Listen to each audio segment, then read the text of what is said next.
It's very nice to be thought of as being pretty, as being, it's a plus. It's nice. It's not terribly important, but it is nice to have it in your favor.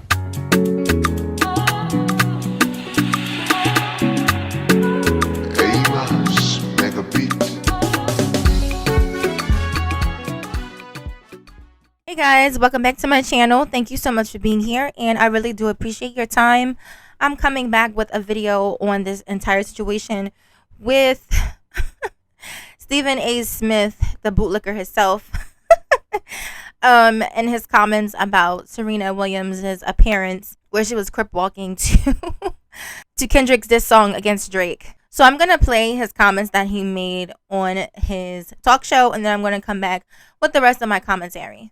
If I'm married and my wife is going to join trolling her ex, go back to his ass, because clearly you don't belong with me. ESPN's Stephen A. Smith is not impressed with Serena Williams' Super Bowl cameo. The tennis icon appeared during Kendrick Lamar's Super Bowl halftime show performance February 9th, while he performed the Grammy Award-winning Drake diss track, Not Like Us. Of course, her appearance was no coincidence, given that she reportedly dated the Canadian rapper in 2011. Serena's appearance had everyone talking, including sportscasters at ESPN. And while many praised Serena's surprise appearance in New Orleans, the same couldn't be said of First Take host Stephen A. Smith. If I'm married and my wife is going to join trolling her ex, go back to his ass, because clearly you don't belong with me. What you worried about him for and you with me? I gotta get that lick back. Go ahead, Stop it. What? Stop it, Stephen A. This is true. If you with Serena Williams, you gonna be a kept man anyway.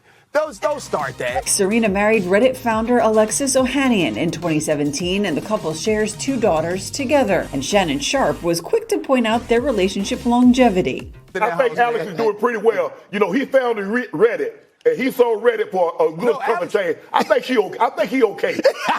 For what it's worth, Alexis was Serena's biggest fan, praising her performance on social media, writing on X, formerly Twitter, quote, "Pretty fantastic show." Okay. So if you're not familiar with Stephen A. Smith, he always has these strange takes.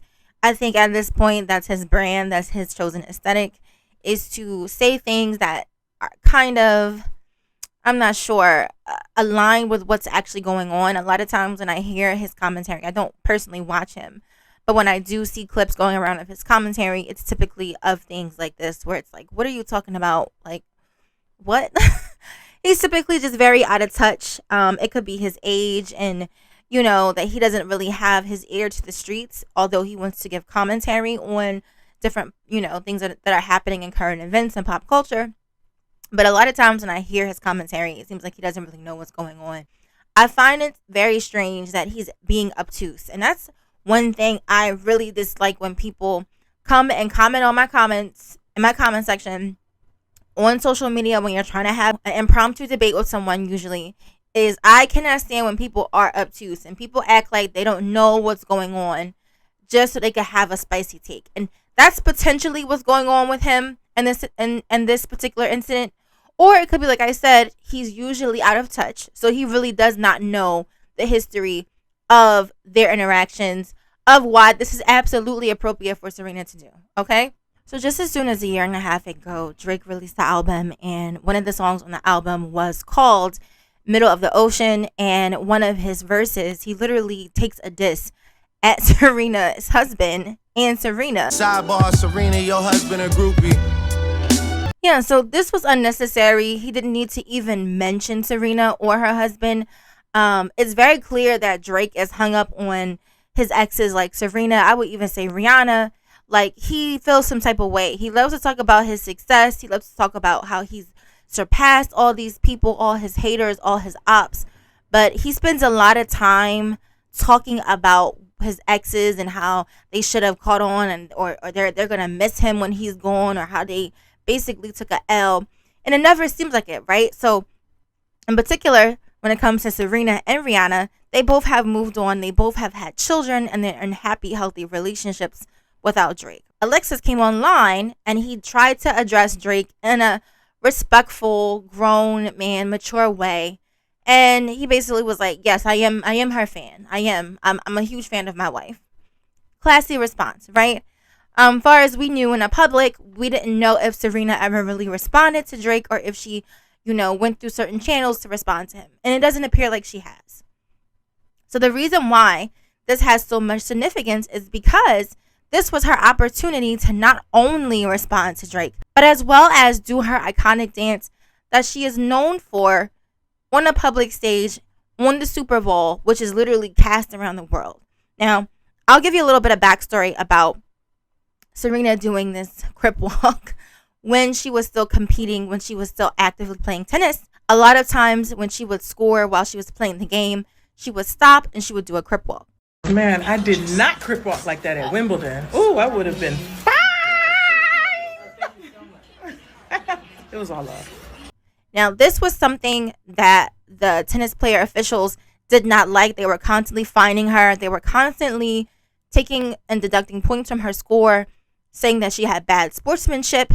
Now, whether or not that's truly what this was about, or it was about this tall, muscular black woman coming through in tennis, dominating tennis, beating these little white girls, you know what I'm saying? We don't really know if one was about the other. They'll never come out and say it, but this is something they used to constantly fine her for, literally because of under the guise of poor sportsmanship when she would do her dance, that she became known for doing, that she would do often. So it's just, perfect synergy. Everything came together. Now, from being on Facebook, what I noticed is it wasn't just Stephen A. Smith making these type of comments that had an issue with Serena so-called addressing Drake as a married woman crip walking during the Super Bowl halftime performance. I did see other men kind of chiming in and saying similar things, and it's always, like I said, these men who are adjacent to red pill mentality, red pill sort of ideologies, that I feel like they're always trying to tell married women what they should and shouldn't be doing. And more often than not, these are men that don't have wives themselves. These are men who have never been husbands. So it's just a lot of men trying to be overly critical of a black woman. Yet again, the same sort of rhetoric that we hear that really is not helpful, that really is just unnecessary chatter. But because she had a moment, people were feeling it.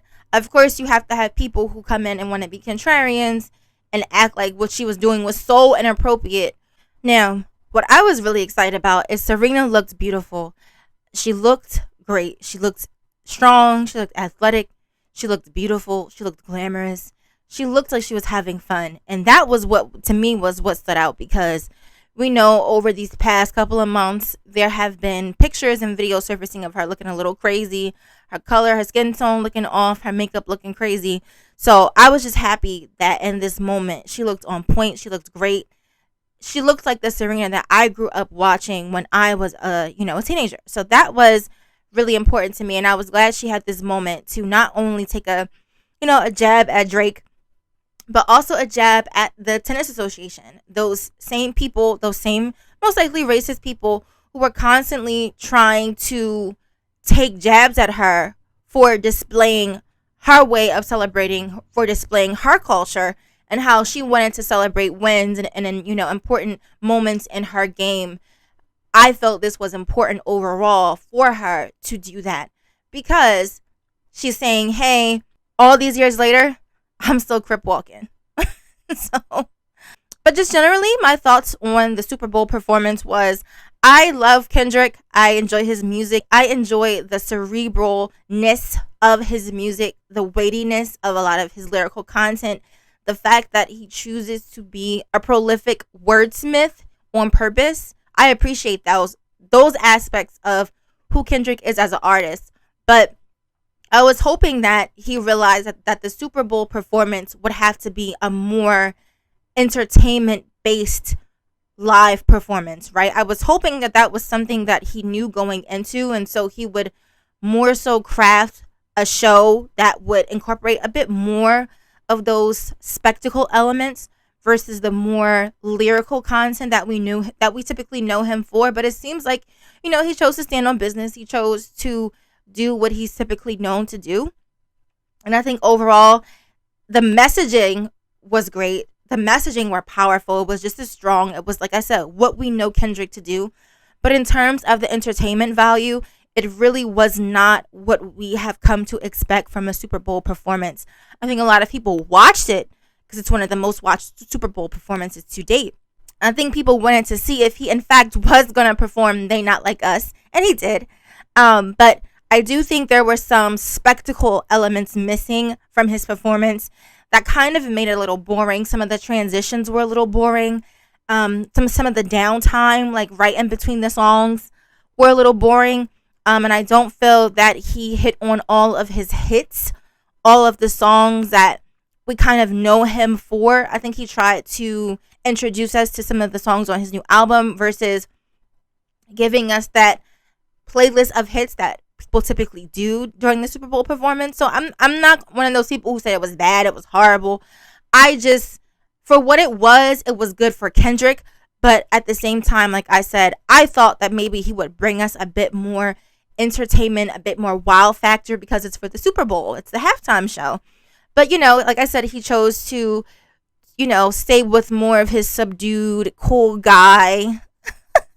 I'm just going to stand here and spit, you know, sort of performances. And, you know, again, because it was Kendrick, it was still top quality. It was still great. There were definitely issues with his mic. I don't know if that was intentional sabotage or if that was just in general the issues they were having. Because if you go back to the beginning of the Super Bowl, one of the songs they were singing at the opening, there were audio issues then. I remember when I was sitting there watching it, I was thinking to myself, like, oh, I hope they get this fixed. But by the time the halftime show rolls around, and they apparently did not. But if you go and watch the video now, the performance now on YouTube, the audio is obviously fixed in post. But while he was performing, he sounded very muted. And because the main aesthetic of Kendrick is his punching, his lyrical content, the things he's actually saying, if you can't clearly hear him, then that kind of leaves something to be desired. And that's what happened, because we really couldn't hear what he was saying.